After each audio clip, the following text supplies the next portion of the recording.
Hello friends, வணக்கம் and welcome back to Critics Mode. இன்னைக்கு நம்ம எந்த மூவியோட ரிவ்யூ பார்க்க போறோம்னு கேட்டீங்கன்னா தனுஜா 2025ல தமிழ் டப்ல ரிலீஸ் ஆயிருக்க ஒரு சோஷியல் டிராமா இம்பாக்ட்ஃபுல்லான மெசேஜை என்விரான்மெண்ட்க்கு கொடுக்கணும்னு நல்லாவே ட்ரை பண்ணியிருக்காங்க.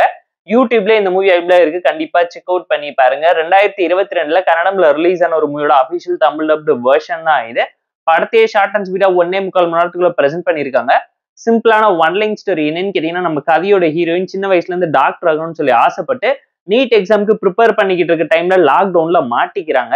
நீட் எக்ஸாமுக்கு சரியான டைம்ல உங்களுக்கு ஹால் டிக்கெட் கிடைக்காம ஒரு நாடே அவங்களுக்காக போராடி உதவி பண்ணி எக்ஸாமுக்கு முன்னாடி ஹால் டிக்கெட்டை வாங்கி தராங்க. ஹீரோயின் சக்சஸ்ஃபுல்லா அந்த எக்ஸாம் எழுதி முடிச்சாங்களா. எக்ஸாம் சென்டர் போறதுக்குள்ள ஹீரோயினுக்கு வரக்கூடிய பிரச்சனை என்ன, அதை சுத்தி அவங்க வாழ்க்கையில என்ன சம்பவம் நடந்துச்சுங்கிறத இந்த மூவி பார்த்து நீங்க தெரிஞ்சுக்கோங்க. ஒரு சோஷியல் டிராமா மெசேஜ், இம்பாக்ட்ஃபுல்லான மெசேஜ் நீட்டா இருந்துச்சு. எமோஷனல் டிராமாவா மூவி நல்லாவே ஹேண்டில் பண்ணிருக்காங்க. ப்ராப்பரான இந்த சொசைட்டிக்கு தேவைப்படுற ஒரு நல்ல கருத்தை தான் கதையை கன்வெர்ட் பண்ணி காமிச்சிருக்காங்க. ரியல் ஃப்ரெண்ட்ஸை இன்ஸ்பயர் பண்ணி எடுத்திருக்கக்கூடிய ஒரு மூவி தான். தமிழ்ல இப்ப ரீசெண்டா ரிலீஸ் ஆன அஞ்சாமை மூவியுமே இதே மூவி ஸ்டைல்ல இருந்தாலும் அந்த மூவி இதை விட இன்னும் இன்ட்ரெஸ்டிங்காவும் பெட்டரான ஒரு என்ஹான்ஸ்டு வெர்ஷன்ல தான் பிரசென்ட் பண்ணிருப்பாங்க. கோர்ட் ரூம் டிராமா ஸ்டைல்ல சம்பவம் பண்ணதெல்லாம் அல்டிமேட்டா அந்த மூவில கிளிக் ஆஃப் ஆயிருந்துச்சு. பட் இந்த மூவி அந்த அளவுக்கு இம்பாக்ட்ஃபுல்லாவும் எனர்ஜெட்டிக்கலாவும் இல்லாம போயிடுச்சு. ஒரு விஷயம் நடந்துச்சு, அதை நாங்க படமா சொல்றோம்னு சொல்லி ஒரு டாக்குமெண்ட்ரி டிராமா ஸ்டைல்ல சொல்றோம்னு சொல்லி எமோஷனலான மெசேஜ் அவார்ட் வின்னிங் பிலிம் கேட்டகரிக்குள்ள புஷ் பண்ணி எடுத்து வச்சிருக்காங்க. பெர்ஃபார்மன்ஸ் ஓகே ஷான டோன்ல எல்லாரும் ப்ராப்பரா நடிச்சிருந்தாங்க. ஸ்டோரி ஒரு சிம்பிளான ரியல் இன்சிடென்ட்ஸ் தான் இன்ஸ்பயர் பண்ணி படமா எடுத்திருக்காங்க. ஸ்கிரீன் பெனேஷன் அண்ட் எக்ஸிகியூஷன் அந்த அளவுக்கு இன்ட்ரெஸ்டிங்காவும் என்கேஜிங்காவும் இல்ல. எந்த ஒரு இடத்துலயுமே ஹை அண்ட் வா ஃபேக்டரா இம்பாக்ட்ஃபுல்லா எனர்ஜெட்டிக்கலா படத்துல பிரசென்ட் பண்ணாம விட்டுட்டாங்க.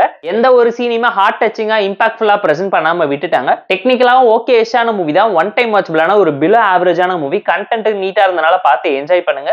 கிளைமேக்ஸ்மே ஓகே ஷான டோன்ல பாசிட்டிவ் நோட்ல தான் எண்ட் பண்ணிருக்காங்க. ஒரு மோட்டிவேஷனல் டிராமா ஸ்டைல இருந்தாலும் ஒரு பைலட் ஃபிலிம்கான கண்டென்ட் மட்டும் தான் இவங்க நிறைச்சு வச்சிருக்காங்க. இவங்க பண்ண நினைச்ச விஷயத்தை இன்னும் பெட்டராவும் ப்ராப்பராவும் பண்ணியிருந்தா ஒரு நல்ல அவுட்புட் கிடைச்சிருக்குங்கிறது நம்மளோட ஒரு பர்சனல் தடன் ஒப்பீனியனா இருந்துச்சு. போர் அடிச்சா டைம் இருந்தா பார்த்து என்ஜாய் பண்ற மாதிரியான ஒரு தமிழ் டப்டு மூவி யூடியூப்ல இருக்கு. டைம் இருந்தா செக் அவுட் பண்ணி பாருங்க. இந்த தனுஜா மூவிக்கு நம்ம தரப்பு ரேட்டிங் எவ்வளோன்னு கேட்டீங்கன்னா 4/10. இந்த வீடியோ பிடிச்சிருந்தா லைக் பண்ணி, கமெண்ட், ஷேர் பண்ணி, சப்ஸ்கிரைப் பண்ணி சப்போர்ட் பண்ணி. இந்த வீடியோ பிடிக்கலாம் மறக்காம டிஸ்லைக் அடிச்சு கமெண்ட் பண்ணி. நம்ம டெலிகிராம் சேனலுக்கு லிங்க் இருக்கு, ஜாயின் பண்ணிக்கோங்க. அப்டேட்ஸ் உங்களுக்கு அந்த tata bye, see you on love you.